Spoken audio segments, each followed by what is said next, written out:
আসসালামু আলাইকুম এভরিওয়ান। চলে আসলাম আরও একটি নতুন রেসিপি নিয়ে। তো আমি এখন বানাবো পাটিসাপটা পিঠা। এখানে আমি ১ কেজি দুধ নিয়েছিলাম। দুধগুলো কিন্তু গরুর দুধ নিয়েছিলাম। গরুর দুধ কিন্তু নরমালি অনেক ঘন হয়। তো আমি সেই ১ কেজি দুধকে জাল করে নিয়েছি। জাল করে ২৫০ গ্রাম বানিয়ে নিয়েছি। দেখতেই পাচ্ছ তোমরা দুধগুলো কত ঘন হয়ে গিয়েছে। দেন এখানে আমি পাউডার দুধ ইউজ করছি আর হালকা পরিমাণ লবণ দিয়েছি, চিনি দিয়েছি, চালের গুঁড়া দিয়েছি। এখন আমি একটা প্যানে ২ থেকে ৩ ফোঁটা তেল দিয়ে দিচ্ছি। এই পিঠাটা বানাতে কিন্তু অত পরিমাণ তেল দিতে হয় না, সামান্য একটু তেল দিলেই হয়। তারপর দেখো আমি এখানে এই তো দিয়েছিলাম, এখানে আমি আটা আর চালের গুঁড়া মিক্সড করেছিলাম। এই পিঠাটা কিন্তু আমি এইবার ফার্স্ট টাইম বানাচ্ছি, তো এক্সপিরিয়েন্স ছাড়া কিভাবে হুটহাট পিঠা বানানো যায় সেটাই তোমাদের সাথে শেয়ার করলাম। এই পিঠা আমার আম্মু এর আগে অনেকবার বানিয়েছে, বাট আমি কখনোই ট্রাই করিনি আর আমি দেখিও নি। তো আমরা সেদিন রোজা রেখেছিলাম আর ভেবেছি যে ইফতারে একটু অন্যরকম কিছু করব। তো এই যে দেখো, এর জন্য আমি পাটিসাপটা পিঠা বানানোর ট্রাই করলাম। তো ভাবছি যেহেতু নিজেই করব, তো তোমাদের সাথেও একটু শেয়ার করি। যারা একদমই বানাতে পারো না বা প্রথম, তারা অবশ্যই আমার রেসিপিটা দেখলে বানাতে পারবা। আর এটা খেতেও কিন্তু বেশ মজা হয়েছিল।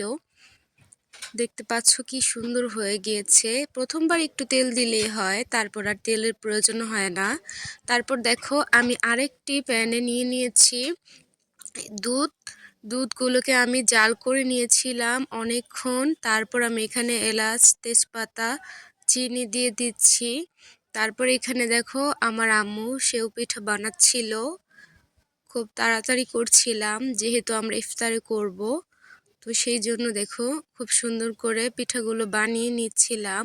আর এই পিঠাগুলো এখন আমি আগে থেকে জাল করে রাখা দুধের মধ্যে ঢেলে দিব। তারপর আমি কিছুক্ষণ একটু নাড়াচাড়া করব। দেখো তোমরা, দেখো পিঠাগুলো কিন্তু একটার সাথে একটা লেগে যায়নি। এখানে আমি আটা আর চালের গুঁড়ো দুটোই মিক্স করেছিলাম।